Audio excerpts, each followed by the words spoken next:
Hello again everyone, this is Michinatsu. Rizz, Brainrot, Ohio, Slay, Delulu, huge on the internet right now. Can you explain them all quickly? If you hesitate, you're not alone. If you can, you might expect a high five from me, but be careful. A hidden system might be shaping the way you speak. Now, one more question. Have you ever thought about how much of your speech, including the phrases that you use, or even like your accents, comes from the media? You might think the way you speak is truly yours, but what if it came from a TV show or your favorite pop star, a TikTok star, could be your favorite YouTuber? I recently found an amazing speech from TED Talk by Adam Alexic, who's from Harvard University and is himself a linguist. And this video is inspired by his story and I would like to share my thoughts on it. And by the end, I would like to think about what authentic language means to us, both in English and in our mother language. I hope you guys enjoyed this video. As always, if you have got any questions, comments, please let me know. I would love to hear what you have to say. And if you haven't subscribed to my channel yet, you're more than welcome to as well. Alright, let's get right into it. Okay, first of all, I want to ask, how many of you guys grew up outside the cities? I did.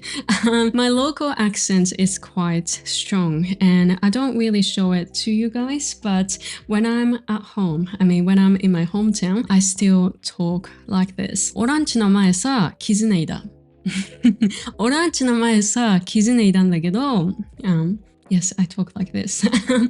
Older generations have got a stronger dialect, but the younger kids in my town don't speak like that. Why, you might ask? Well, because they grow up hearing TVs mainly. Could be YouTube videos recently, possibly TikTok, I'm not sure. But so far more often than the local dialect, right? The same thing is apparently happening in Australia too. I've heard a story about a kid who, after binge watching American cartoons, speaks with a hint of American accent. And then she started saying like, "Hey Amy, how are you?" I'm sorry, I was not really good at it, but it surprised her auntie. And I think unique slangs are also fading too. It's not fading, but it's not as mysterious as it used to be, I would say. So like young Aussies use American words they have picked up online and they can roll them out perfectly. Adam argues that language change is not the problem, like it has happened throughout the history, but the problem is we are not aware of it. Especially in this generation, algorithms control everything, right? Even like they push trending words like crazy. And then so words are flying all over the world, right? So what happens is those words became the prime marketing tools. That's what Adam was talking about in the first part of the video. Take the Japanese word oshi, oshikatsu. It seems to normalize the act, the activity of like following or supporting someone, right? Even some elementary school kids do oshikatsu too. I'm not in a position where I can judge whether, oshikatsu is good or bad. No, I don't have any say about it. But ultimately, of course, it leads to marketing. It leads to profit for someone, right? And as you can see, some buzzwords can be used as a consuming activity. There's another risk of spreading words without awareness. We sometimes spread the word without any respect or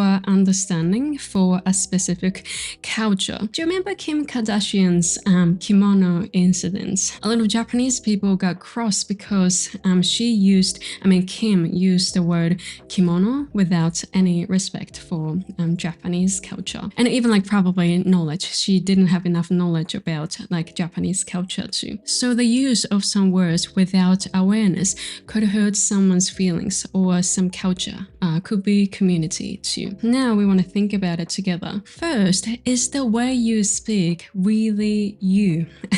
I used to think English needs to be spoken in like a bubbly, over the top kind of way. So I used to speak like, hey, how are you, girl? Oh my God, I love it, kind of thing. It's so cringy, isn't it? Because that's what I saw in sitcoms, right? But the question is, do we have to exaggerate our English to sound like a native speaker? Like, do we have to be someone else because we have to copy the native speakers? And also another thing is, what you see on the screen is reality or just comedy. And what you see on social media posts is reality or just a marketing tool, or a magician of engagement. It's just to increase the engagement of content.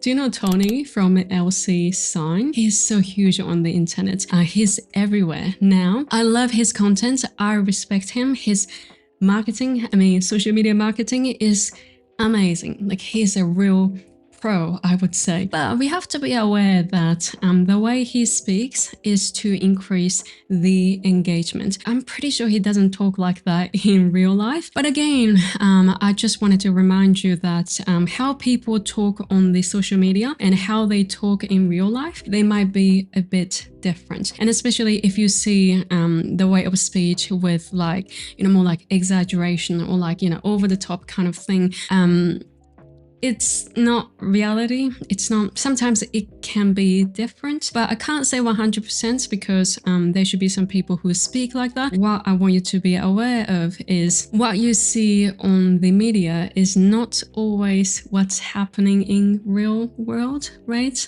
But what I'm trying to say is ultimately copying someone's speech is not the only one way to improve our speaking, right? Especially as a language learner. Secondly, does using slang actually make you cooler? In the language learning community, I think phrases or slangs that native speakers use are overrated, too much.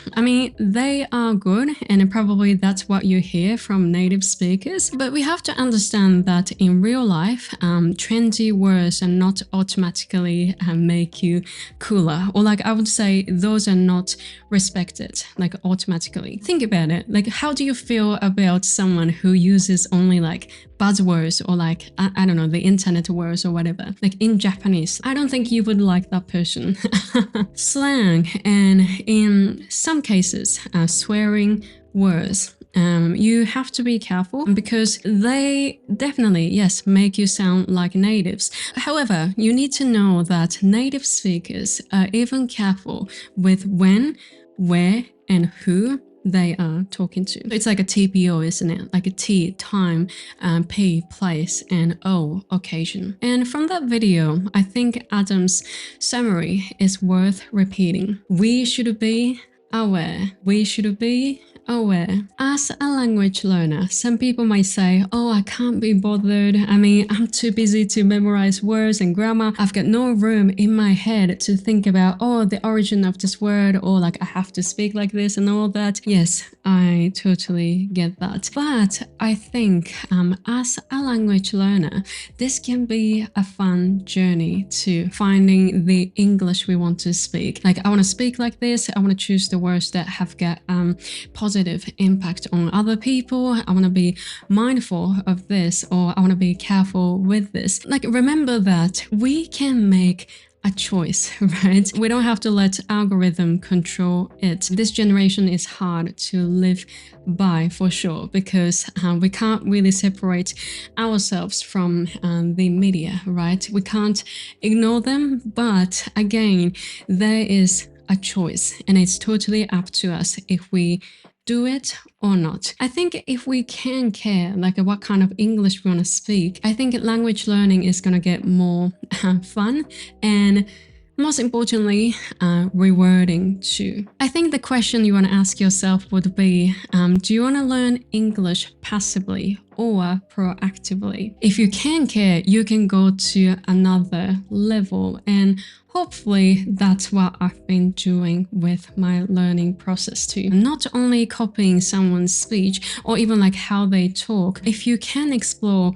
my English, it's gonna be a little bit more fun, don't you think? Fun and creative. And we are all creative deep down, so we're gonna enjoy it. And also, we wanna care about just a little bit the responsibility of speaking English. Like how we talk, what we say, which word we use actually can impact the world. And it could be worse, it could be better, and we can actually choose. And it all starts from being aware. And if you had any moment you stopped and thought, oh, is it really me kind of moment, please share that in the comment section. And if there's anything that you can kind of change from today, like be aware of how you speak or words and something like that, please share that in the comment section too. As a language learner, I think we want to be aware of our speech, right? Even though, yes, English is our second language, and we can make a mistake. It's okay to make a mistake, but remember that there is a bit of responsibility, and we all have to be aware of that. And also what I want to share is when it comes to language learning, it's not only about memorizing rules and words. We need to use our senses and feelings and compassions. They're all included as a package. And I think this is a key to go to the next level in language learning. And I think we all go to the next level, right? I hope you guys are keen for that journey too. Thank you for watching this video, guys. I hope you guys enjoyed it. If you did, please let me know by clicking the like button. And if you've got any questions, comments, please let me know. And if you haven't subscribed to my channel yet, you're more than welcome to as well. All right, I see you in the next video soon.